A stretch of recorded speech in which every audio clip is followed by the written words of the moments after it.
Vous m'avez demandé ce qui allait se passer sur le marché du copywriting en 2026. Ça va être la guerre, ça va être sanglant. Peut-être pas. J'ai pris ma petite boule de cristal. Je ne suis pas voyante, moi. Je suis formateur en copywriting et copywriter. Mais tout comme vous, j'ai des yeux, je regarde tout ce qui se passe et j'ai senti 5 tendances qui vont se dégager pour le copywriting en 2026. Et la première, évidemment, c'est que l'IA va tuer les copywriters, les mauvais copywriters, et rendre les bons incontournables.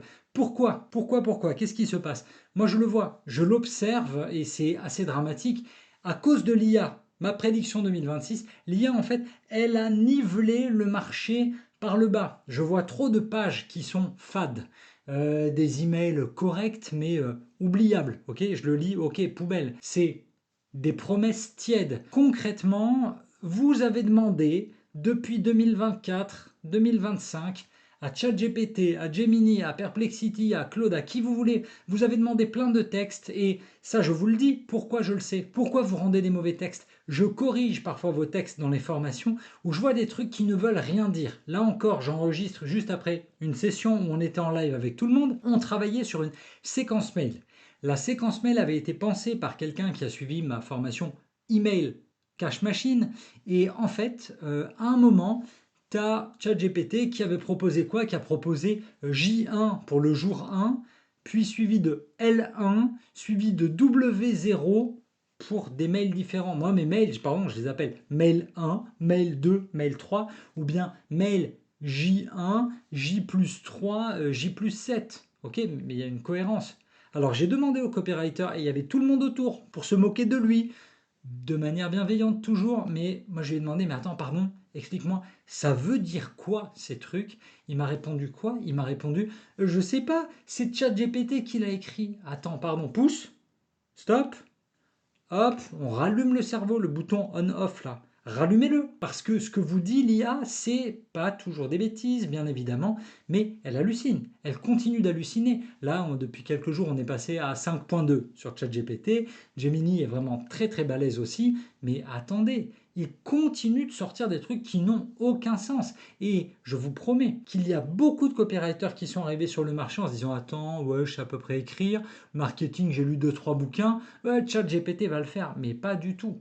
Ok, les entreprises aujourd'hui, elles vont dévaluer votre prestation de copywriter s'il n'y a pas une plus-value. C'est quoi la plus-value?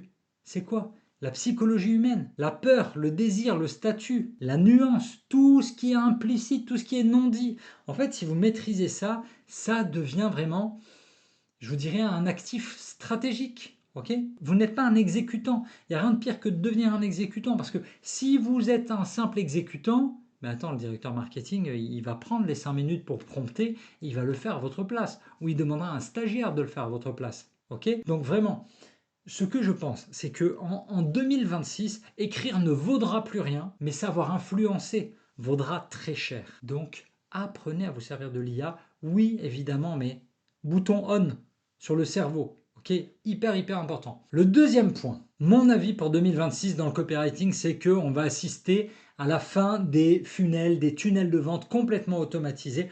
On va revenir à de la vente humaine. En clair, je pense que ce marché des tunnels tout automatiques, ça va s'effondrer parce que c'est trop copié. Aujourd'hui, vous comme moi, on lit des tunnels, on sait remonter à la source quelle était la page d'origine, quelle était la page qui a été copiée.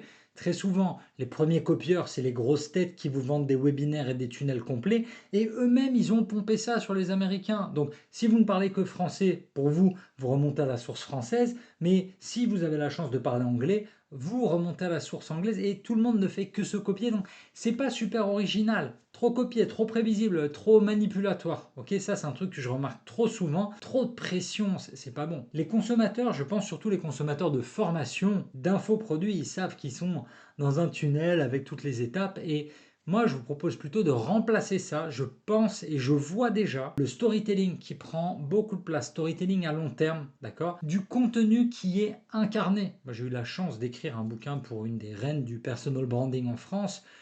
Incarner ce contenu, pas juste rester à la surface et crier des concepts vides de sens qu'on ne maîtrise pas. Des newsletters vraiment personnelles, écrites par un être humain, et pas juste connais-tu l'anecdote de Steve Jobs le jour où il a refusé de faire ceci, cela? Non, mais on s'en fout. Ça résonne pas avec moi. Si je prends cette anecdote, c'est un contenu froid. Qui a envie de lire un contenu froid aujourd'hui? C'est pas intéressant. Ça veut dire qu'il peut être utilisé par tout le monde, par tous les marketeurs de la même manière. Donc, soyez beaucoup plus personnel en 2026. Je crois beaucoup à l'utilisation de YouTube, de LinkedIn et des podcasts. Pourquoi? Parce qu'on incarne beaucoup plus, ok?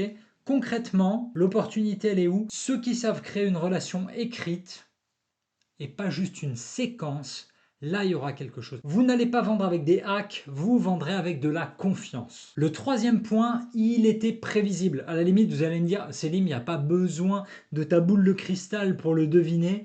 On le sait, chaque fois qu'il y a une révolution, ça entraîne une contre-révolution et des positions qui sont contre la nouveauté. Concrètement, 2026, explosion de la demande en copywriting anti-IA. Moi, je pense que les marques, elles vont activement chercher du texte non détectable par l'IA, non écrit par l'IA, du texte pas générique, du texte qui ne soit pas lisse et qui ne soit pas uniquement optimisé pour les robots, pour le SEO. D'accord? Parce que en fait, tout le monde utilise déjà l'IA. Je ne vais pas vous dire tout le monde utilisera l'IA en 2026. Non, tous les copywriters utilisent déjà l'IA. Ça veut dire quoi? La même structure, même phrase, les mêmes promesses, le même ton, même si vous réussissez à maîtriser un petit peu tout ça, c'est important de le maîtriser, d'accord? Mais concrètement, moi aujourd'hui, quand j'écris pour des clients, quand je fais des refontes de sites, je me rends compte, en fait, ils ont écrit quelque chose, il y a plus de 90%, ça pourrait être sur le site du concurrent 1 et du 2 et du 3, d'accord? Aider vos clients à se démarquer avec de la vraie écriture. Donc en fait, je pense que votre opportunité en tant que copywriter là pour 2026, c'est devenez l'humain qui corrige, qui va affiner, qui va radicaliser quelque part le propos, qui va rendre dangereux ce que l'IA elle a produit. L'IA elle produit un truc sans saveur, mais balancer du piment dedans. Le but c'est pas de remplacer l'IA, c'est de la dominer très clairement, parce que ma prédiction c'est que en 2026 l'IA écrira 80% des textes. On est déjà dans cette ère qu'on appelle l'ère du slop. Vraiment des textes produits sans saveur à la chaîne. En 2026, l'IA elle produit 80% et les humains, les 20% humains, feront les 80% des ventes. Elle est là votre valeur ajoutée dans votre humanité. Ok, hyper important. Quatrième point, quatrième prédiction, là ça va demander du travail. Ceux qui veulent vraiment s'en sortir et vraiment émerger, et on le voit déjà quelque part sur 2024, sur 2025, le copywriter il devient stratège business et pas juste rédacteur. Rédacteur c'est très bien, mais pour 2026 en fait vos clients ils vont pas vous payer juste pour une page de vente, juste pour 5 emails, juste pour des posts. En fait ils vont payer pour votre vision, pour un angle sur le marché, pour un positionnement, pour une stratégie de conversion globale. Et c'est en ça que, vous savez, historiquement, nous, on est vraiment, les copywriters, on est à la fin de la branche. Ok, si je remonte toute la branche, tout notre secteur, le copywriter, il est là, on bosse avec le graphiste, avec le directeur de création, on travaille avec le planeur stratégique dans les agences. Ok, mais nous, copywriters indépendants, évidemment, il y a certains d'entre nous qui sommes de purs exécutants parce que vous allez avoir, je sais pas, un infopreneur qui va vous dire alors mon angle c'est ça, mon positionnement c'est ça, je sais exactement qui je sers, je sais quelle est ma big ID sur ce truc-là, t'as plus qu'à écrire. Ok, à la limite, il aurait pu l'écrire lui-même. Ce qu'on vous demande pour tous les business qui émergent pour demain, c'est ça, c'est l'opportunité, elle est là pour ceux qui comprennent l'offre, le pricing, le marché, la concurrence, la promesse centrale. Mais vous pourrez facturer x5, x10, même avec l'IA. Le futur du copywriting, il n'est pas dans les mots, il est dans les décisions. Et ça, c'est hyper important. Je vous donne un exemple de cette valeur ajoutée. On bossait sur une stratégie email, sur une séquence de nurturing, donc une séquence d'éducation du prospect. Le prospect a donné son email d'une manière ou d'une autre, il a participé à un concours, il a donné son email pour une petite réduction, il a donné son email contre un lead magnet, il a donné son email pour être rappelé, quelque chose dans ce genre-là. Et dans la séquence mail que le copywriter avait écrit, il avait écrit seulement 4 mails. Mais moi, la première question qui me vient immédiatement, c'est quoi? C'est attends, ton cycle de vente, c'est quoi? Il dure combien de temps? Et c'était un produit qui mettait 8 mois, 1 an et demi à se vendre. Parce que la décision chez le prospect, elle mettait du temps à se faire. Donc, on ne peut pas, de manière logique, avoir seulement 4 mails pour du nurturing qui va déboucher sur une décision dans 1 an ou 1 an et demi. Et ça, c'est important parce que votre client, lui, il n'a pas ça en tête. Vous devez avoir toute la data, vous devez avoir tout le raisonnement. Tout ce raisonnement, aujourd'hui, votre IA, elle ne l'a pas. C'est à vous de discuter à la fois avec votre client, celui pour qui vous écrivez, et le client du client, le client final. Passez du temps avec le client final, c'est ce qui vous manque très souvent. Et ça, l'IA, elle ne peut pas le faire. Elle va vous trouver, quand vous allez lui demander, oui, bonjour, dis-moi quel est l'avatar de tel produit. Ouais, ok, elle va vous sortir quelque chose. Quelles sont ses 5 douleurs principales? Elle va vous le sortir. C'est pas mal. C'est déjà un bon début. Mais maintenant, allez parler avec des vrais gens pour avoir les vrais mots. Et elle est là. La différence, elle est là, ok? C'est vous, votre cœur, vos oreilles. 5e prédiction sur l'IA en 2026. La semaine dernière à Paris se tenait la Paris Creator Week de la création, d'accord? Tous les créateurs de contenu, tous les influenceurs. 2026, encore plus de créateurs égale encore plus de besoins en copywriting et pas l'inverse. C'est pas parce qu'il y a plus de créateurs qu'ils savent le faire. Je vous dis un truc. Je pense que pour vous, copywriter en 2026, il y aura plus de solopreneurs, et ça c'est certain, c'est attesté par Malte. Malte, ils ont publié une étude qui expliquait que en 2030, il y aurait 30% de freelance. Ça veut dire quoi? Ça veut dire 30% de la workforce, de toute la masse salariale, du coup, elle serait plus salariée, mais il y aurait 70% oui, de CDI, CDD, intérimaires, et 30% de freelance. Et c'est là que nous, on va pouvoir bosser aussi avec tous ces solopreneurs, ces formateurs, les coachs, les experts, les créateurs YouTube, LinkedIn, Instagram, tout ce que vous voulez. Ils ont tous un problème commun, ils connaissent leur métier. Ils sont experts dans leur métier. Imaginez au hasard un coach en séduction, ok? Un coach en confiance en soi.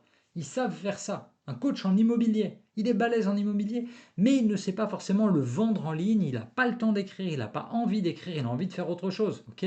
Donc les opportunités pour le copywriting en 2026, mais c'est très large. Toute la partie copywriting, toute la partie ghostwriting. Là, si on rentre dans du personnel, ok, on bosse avec des humains, pas des boîtes. Un humain qui est sa propre boîte.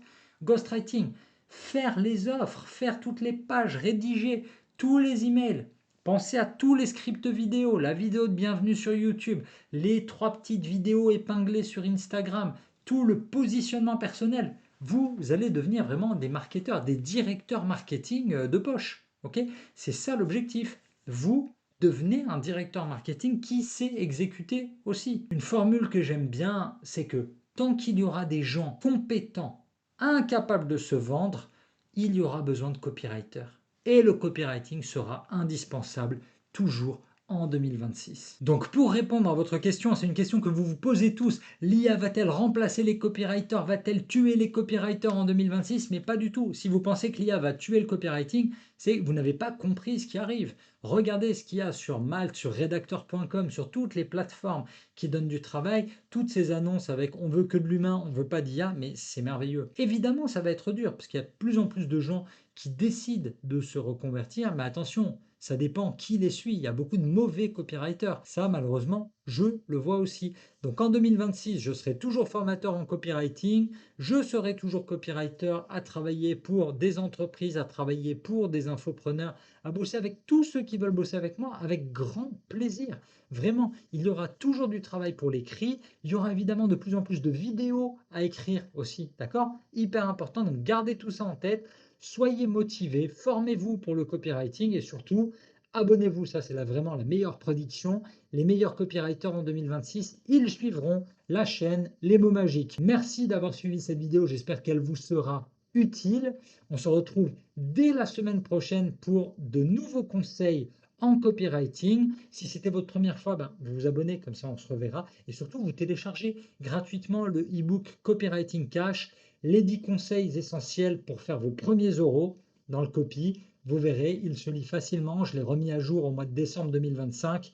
Donc, tout est à jour. Let's go. Si vous avez des questions, vous me les posez. Je réponds absolument à tout le monde.